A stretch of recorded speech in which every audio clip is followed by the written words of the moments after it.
So bitaw ng kung dili mo prayerful, wala kayo mo flow nga anointing.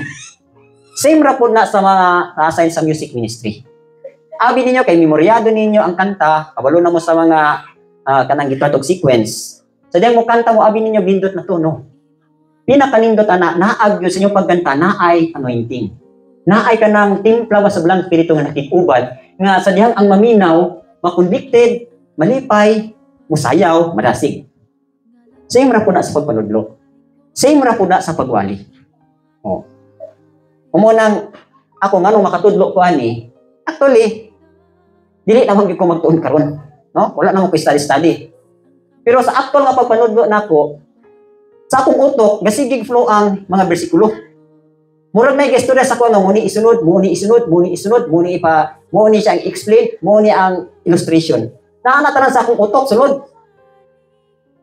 Kanang for example lang magprophecy. Dayon wala kay kakabalo. Ay strange language ba na siya. Pero nganong kabalo man ka sa interpretation?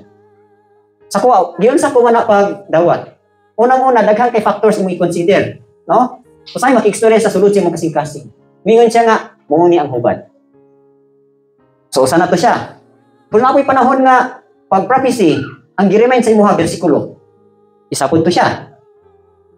Dayon, naapoy prophecy nga, ang hubad, automatic nakita niyo sa imong utok, gadagan ang litera na mo ning isulti.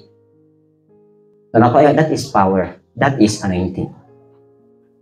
Mawabita na sa 1 John 2:27, sa diha na nga naanay anointing, nanang balang espiritu sa imuha, no, muna na siya mutudlo.